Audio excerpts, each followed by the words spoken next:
I opened our shared iPad to order cat food and found a hotel Wi-Fi login screen from a place neither of us had ever been together.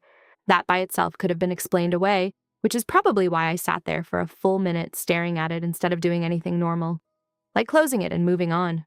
My boyfriend Mark travels sometimes for work. Not constantly, but enough that random locations on our devices wouldn't be shocking. What made my stomach drop was the date in the browser history. He'd been working late in our city that night. Not traveling, not even overnight. I wish I could say I handled it well, but I did what every paranoid person swears they'd never do and started digging. The iPad was mostly for streaming and recipes, but Mark used it sometimes because his phone storage was full from all the stupid work apps. There were half-finished emails, open tabs for fantasy football, a draft grocery list with protein powder and razors on it, and one thing that kept catching my eye, a note in the Notes app titled Tuesday. It wasn't locked, it just said, 6:30 check-in. Tell Jay meeting ran late. Don't forget charger, ask for corner room. Jay is me. My name is Jenna. I actually laughed when I saw it, which felt insane because it was so neat and practical and weirdly polite, like he was scheduling deceit the way he scheduled oil changes. I called him right then, and of course he didn't answer. He texted a minute later, in a meeting. Everything okay? I stared at everything okay until it blurred. I typed, are you at work? He sent back, yep. Why?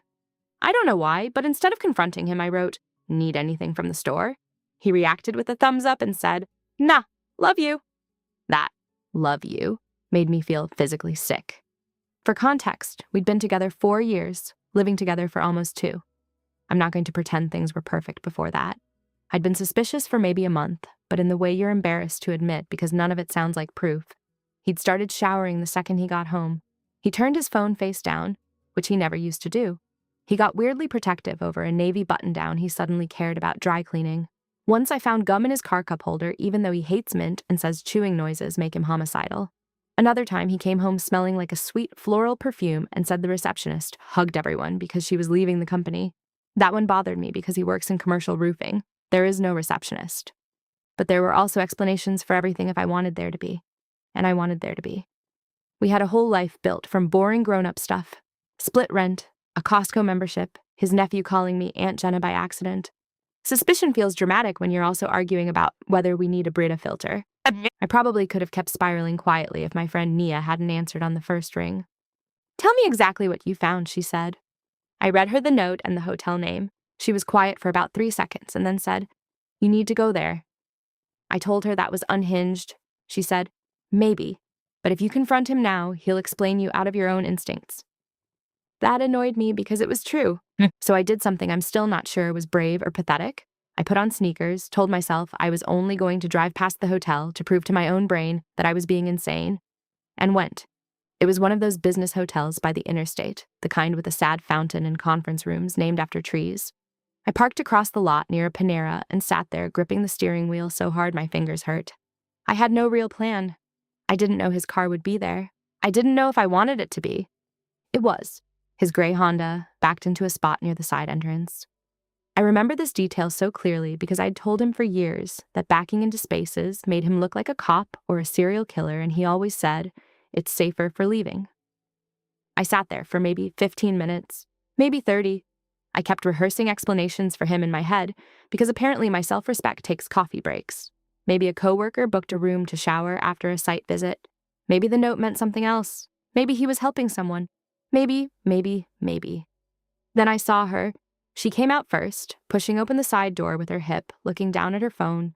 Mid-30s maybe, pretty in a very normal way, not glamorous or other woman-coded, which somehow made it worse. She had a cream cardigan, black pants, and one of those claw clips that cost more than it should.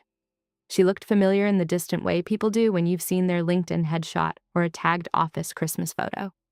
She stopped on the sidewalk and turned back toward the door, smiling. And then Mark came out behind her. Not just behind her, close, comfortable. His hand was low on her back, and she leaned into him in this absent-minded, practiced way that told me this wasn't new. He said something I couldn't hear. She laughed and tugged at his tie. Then he kissed her. Not a drunk mistake kiss, not a weird greeting peck. A real kiss, slow enough that my brain had time to reject what my eyes were seeing and then accept it anyway. I got out of the car before I'd fully decided to. I heard myself say his name once. sharp enough that both of them snapped apart. I will never forget his face. It wasn't guilt first. It was fear, then calculation, then guilt. Jenna, he said, like he'd found me somewhere I wasn't supposed to be. The woman looked from him to me and back again. Who is this? I actually laughed again, same crazy sound as before. Who am I? I said. I live with him. He took one step toward me. Please don't do this here. I said, do what, Mark? Interrupt your meeting? The woman's expression changed instantly. Not horror exactly. More like someone realizing they'd walked into the wrong conference room and the topic was much worse than expected.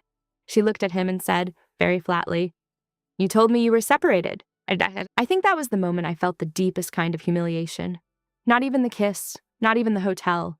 It was hearing that he'd created a version of our life where I was some technical inconvenience already halfway gone. He started talking fast then, to both of us and neither of us. It's complicated. Jen, can we just go home and talk? Maya, wait. So that was her name. Maya. She took a step back from him. No, actually, you can talk to her. I'm leaving. And here's the part that makes me look bad. Or maybe just human. I turned on her. Did you not think to verify that? I asked. He lives with me. We have a lease. She flushed and said, he said you two were ending things and still in the apartment because of finances. Mark muttered, can everyone please lower their voices? I looked at him and something in me just snapped cleanly in half. You are worried about voices, I said. You're in a hotel parking lot with your girlfriend and your other girlfriend. Maya's face did something complicated then. Angry, embarrassed, maybe even a little wounded. She said quietly, I'm not his girlfriend. And I believed her, which made it worse in a different way. She left, just walked to a dark blue SUV, got in, and drove off. No dramatic exit, no apology, no final insult. It felt horribly adult and real. Mark kept trying to touch my arm and I kept jerking away. He said, I was going to tell you. I said, when? After checkout? He said it had been emotional cheating at first, which I genuinely think is one of the grimiest phrases in the English language. Then it was physical, a couple times. Then, because apparently he had committed to making it unbearable, he admitted she was someone he worked with indirectly on a vendor account, and he'd been seeing her for around 3 months. 3 months. During those 3 months, he let me help his mom move furniture. He came to my cousin's engagement dinner. He let me book a weekend trip for our anniversary and complain about prices while actively paying for hotel rooms with someone else. And I asked if he'd ever brought her to our apartment. He hesitated. That was enough. I left him there and drove home, shaking so hard I had to pull over once because my hands wouldn't stay steady on the wheel. He came back later, obviously. There's only so far a man can go when all his clothes are in the dresser you assembled together. We've been in this grotesque limbo ever since. He's sleeping in the office. He cries a lot, which I know sounds manipulative, but some of it seems real. He says he'll leave if I want. He also says he wants to fix it, that he compartmentalized and hated himself the whole time, which is such a convenient form of suffering. The part I haven't told most people is this.